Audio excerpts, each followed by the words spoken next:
From the late 8th to late 11th centuries CE, a vast number of Scandinavians left their northern European homelands to seek their fortunes elsewhere.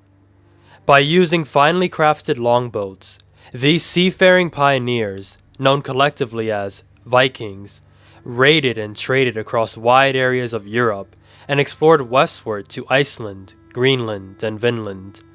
This fascinating period of medieval history, this golden age of the Vikings, is often called the Viking Age. The year 793 CE is construed as being the dawn of the Viking Age. It was during this blighted year, on June 8th, that Norse raiders attacked the wealthy and unprotected monastery island of Lindisfarne. But before we describe this raid in greater detail, it should be mentioned that the raid of Lindisfarne was not the first Viking incursion into the British Isles. For instance, in an entry for the year 787, the Anglo-Saxon Chronicle reports the arrival of Northmen on the coast of Wessex. This year, King Bertric took Edburga, the daughter of Offa, to wife. And in his days came first 3 ships of the Northmen from the land of robbers.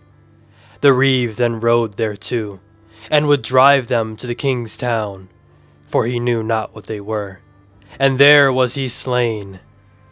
These were the first ships of the Danish men that sought the land of the English nation. Additionally, a Kentish charter from 792 reveals that defensive measures against quote-unquote pagan seamen had been taken in the kingdom of Mercia.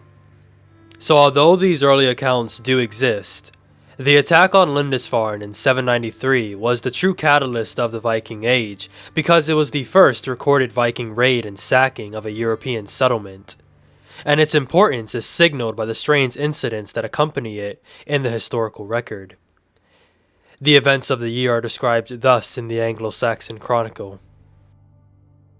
Here were dreadful forewarnings come over the land of Northumbria, and woefully terrified the people. These were amazing sheets of lightning and whirlwinds, and fiery dragons were seen flying in the sky. A great famine soon followed these signs, and shortly after in the same year, on the 6th day before the Ides of January, the woeful inroads of heathen men destroyed God's church in Lindisfarne Island by fierce robbery and slaughter.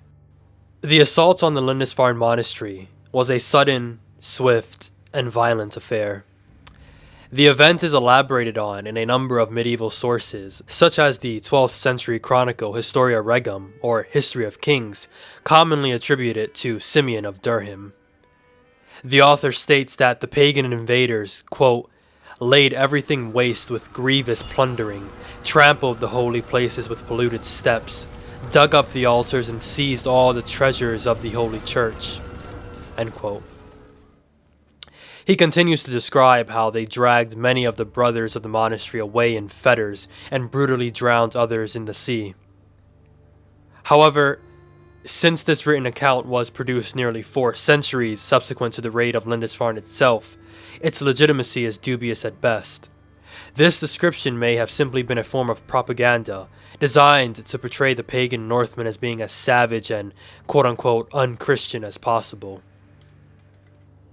Although the descriptions of this raid may be sullied by the biases of historians, we know that it is true that Higbald, the bishop of Lindisfarne, survived the assault and sent letters which detailed the fate of the monastery to Alcuin, a Northumbrian scholar living far away in the kingdom of the Franks. Alcuin was aghast at this unprecedented atrocity. His distress and horror is palpable in the letters he sent to both Higbald and the Northumbrian king Ethelbert. In a message to Higbald, he states, "When I was with you, the closeness of your love would give me great joy. In contrast, now that I am away from you, the distress of your suffering fills me daily with deep grief. When heathens desecrated God's sanctuaries, and poured the blood of saints within the compass of the altar, destroyed the house of our hope, trampled the bodies of saints in God's temple like animal dung in the street." In a letter to Ethelbert, king of Northumbria, Alcuin laments, "Lo, it is nearly 350 years that we and our fathers have inhabited this most lovely land, and never before has such terror appeared in Britain as we have now suffered from a pagan race, nor was it thought that such an inroad from the sea could be made. Behold, the church of St. Cuthbert, spattered with the blood of the priests of God, despoiled of all its ornaments, a place more venerable than all in Britain is given as a prey to pagan peoples. These primary sources denote that the raid was horrifying to English Christians, not only due to the great violence that was inflicted, but because a Christian sanctuary was vandalized by a pagan people. In Alcuin's letters and the Historia Regum, the raid is above all described as a desecration, an assault that defiled a holy place. Indeed, in attacking the island of Lindisfarne, the Vikings were striking at the heart of Anglo-Saxon Christianity. The monastery and bishopric at Lindisfarne had been established in the mid-7th century by an Irish monk named Aidan, who was summoned to Northumbria by King Oswald to reinvigorate the Christian mission in the north of England. Lindisfarne eventually developed into the center of a highly successful conversion mission, a base from which Aidan would travel to the mainland to teach the Christian faith and establish new missionary outposts. The island monastery later became a place of pilgrimage because it held the relics of St. Cuthbert, who was appointed Bishop of Lindisfarne in 685. Cuthbert was a well-known seer and healer in his day, and subsequent to his death many miracles were reported at the site of his shrine, which made the island a popular destination for the faithful. As the monastery grew in importance, it also accrued significant power and wealth, receiving gifts from royal figures and grants of land. By the time of the raid in 793, it held a great number of precious liturgical objects. So for Alcuin, the fact that a pagan people successfully destroyed such a sacred place, one that should have had the protection of a saint, demanded some kind of explanation. In his letters, he concludes that the sinfulness and lack of piety among the Northumbrian people must be the reason why God did not protect the Lindisfarne monks. For instance, in a letter to Higbald, Alcuin laments, "What security is there for the churches of Britain if St. Cuthbert, with so great a throng of saints, will not defend his own? Either this is the beginning of greater grief, or the sins of those who live there have brought it upon themselves." Now, a few years earlier, the Northumbrian king Aelfwold had been killed by a band of conspirators led by the nobleman Sigga, who later killed himself in the February of the same year of the Viking raid of Lindisfarne. The kingdom thus had regicide and suicide in its recent history, and it is indeed possible that Alcuin was alluding to these events when he imagined the attack to be a form of divine retribution. Most medieval scholars tended to portray the Viking attack on the Lindisfarne monastery as an unplanned and desultory event. They substantiated this notion with the false assumption that these seafaring Vikings were savage, beastly men who possessed little in the way of intelligence. However, it would be erroneous to propose that these Scandinavian raiders were disorganized and haphazard in their execution of this attack.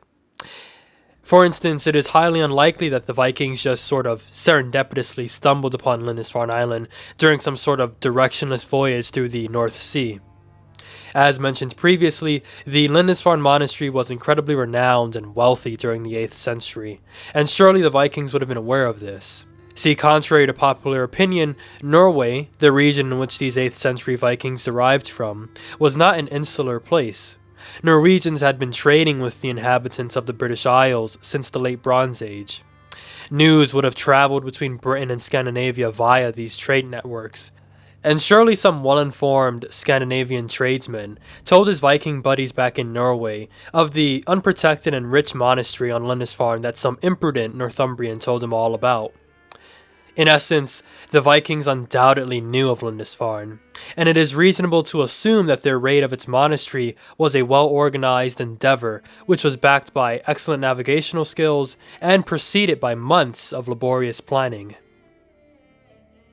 In the years following the raid on Lindisfarne, Vikings from Denmark ravaged the British Isles in even greater numbers than their Norwegian predecessors, attacking a number of other monasteries including the monastery at Jarrow and the famous monastery at Iona in the Hebrides.